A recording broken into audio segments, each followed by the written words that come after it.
Exodus chapter 12. The Passover Lamb.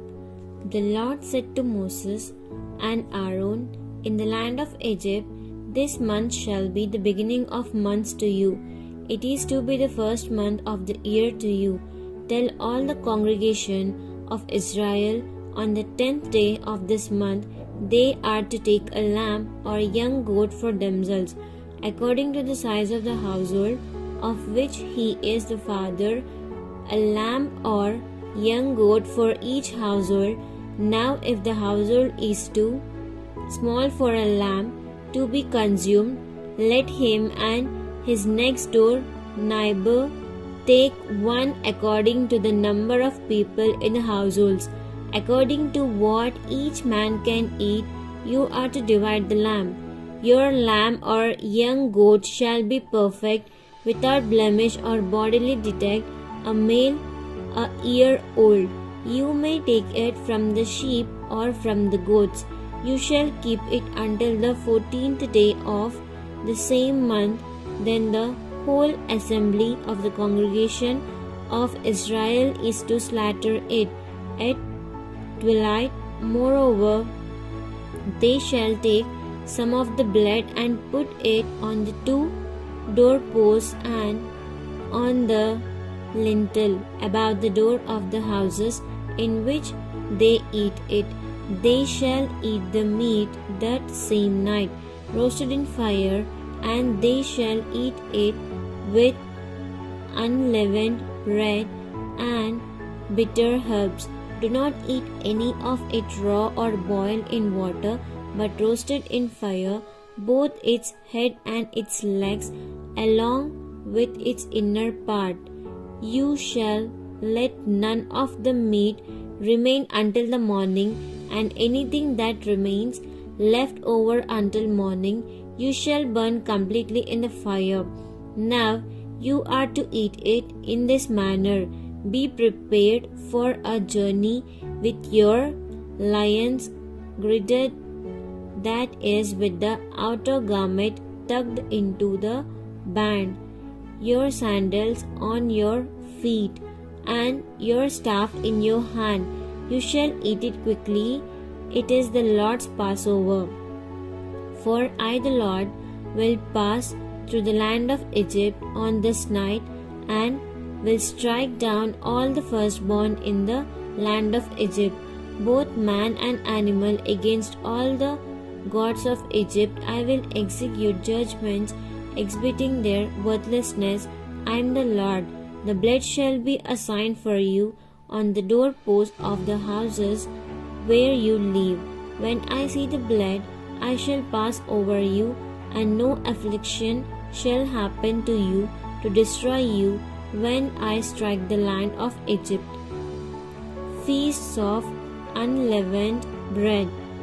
Now this day will be a memorial to you, and you shall keep it as a feast to the Lord throughout your generations. You are to celebrate it as an ordinance forever. In the celebration of the Passover in future years, 7 days you shall eat unleavened bread, but on the first day you shall remove the leaven from your houses, because it represents the spread of sin. For whoever eats leavened bread on the first day through the 7th day, that person shall be cut off and exalted from the atonement made for Israel. On the first day of the feast you shall have a holy and solemn assembly, and on the 7th day there shall be another holy and solemn assembly. No work of any kind shall be done on those days, except for the preparation of food which every person must eat. Only that may be done by you. You shall also observe the feast or unleavened bread, because on this very day I brought your host, grouped acting to tribal armies, out of the land of Egypt. Therefore you shall observe this day throughout your generations as an ordinance forever. In the first month, on the 14th day of the month at evening you shall eat unleavened bread and continue until the 21st day of the month at evening. 7 days no leaven shall be found in your houses. Whoever eats what is leavened shall be cut off and exalted from the atonement made for the congregation of Israel, whether a stranger or native born.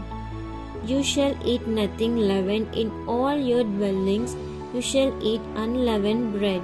Then Moses called for all the elders of Israel and said to them, Go and take a lamb for yourselves according to the size of your families, and slaughter the Passover lamb. You shall take a bunch of hyssop, dip it in the blood which is in the basin, and touch some of the blood to the lintel above the doorway and to the 2 doorposts, and none of you shall go outside the door of his house until morning, a memorial of redemption.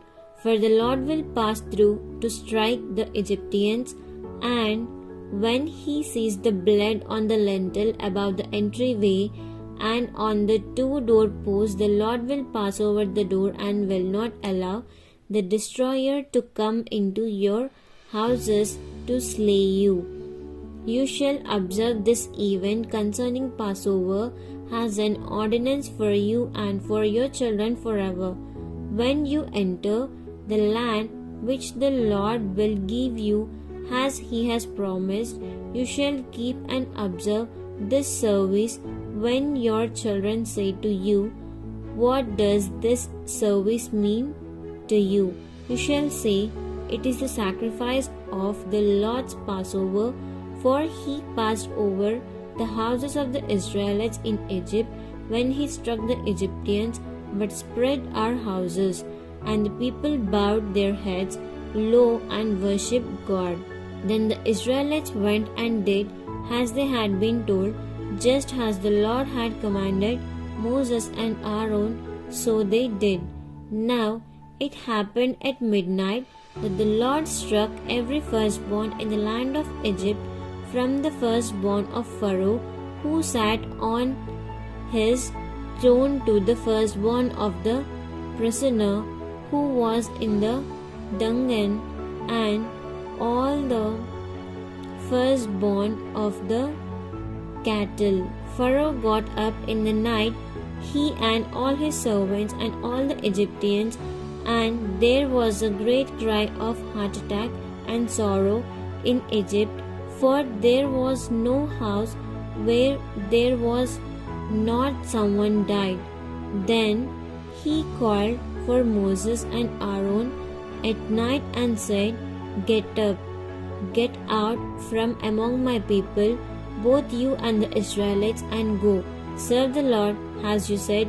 Take both your flocks and your herds, as you have said, and go, and ask your God to bless me also. Exodus of Israel. The Egyptians urged the people to leave, to send them out of the land quickly, for they said, We will all be dead. So the people took their dough before it was leavened, their kneading bowls being bound up in their clothes on their shoulders. Now the Israelites had acted in accordance with the word of Moses, and they had asked the Egyptians for articles of silver and articles of gold and clothing. The Lord gave the people favor in the sight of Egyptians, so that they gave them what they asked, and so they plundered the Egyptians of those things. Now the Israelites journeyed from Ramesses to Succoth, about 600,000 men on feet, beside the women and the children, a mixed multitude of non-Israelite from foreign nations. All also went with them, along with both flocks and herds, a very large number of livestock. And They baked unleavened cakes of the dough which they brought from Egypt. It was not leavened, since they were driven quickly from Egypt and could not delay, nor had they prepared any food for themselves. Now the period of time the children of Israel lived in Egypt was 430 years. At the end of the 430 years, to that very day, all the hosts of the Lord gathered into tribal armies left the land of Egypt. Ordinance of the Passover. It is a night of watching to be observed for the Lord, for having brought them out of the land of Egypt. This same night is for the Lord, to be observed and celebrated by all the Israelites throughout their generations. The Lord said to Moses and Aaron, "This is the ordinance of the Passover. No foreigner is to eat it, but every man's slave who is bought with money, for you have circumcised him, then he may eat it. No stranger, temporary resident, foreigner, or hired servant shall eat it. It is to be eaten inside one house. You shall not take any of the meat inside the house, nor shall you break any of its bones. The entire congregation of Israel shall keep and celebrate it. If a stranger living temporarily among you wishes to celebrate the Passover to the Lord, all his males must be circumcised, and then he may participate and celebrate it like one that is born in the land. But no uncircumcised person may eat it. The same law shall apply to the native born and to the stranger who lives temporarily among you." Then all the Israelites did so. They did just as the Lord had commanded Moses and Aaron.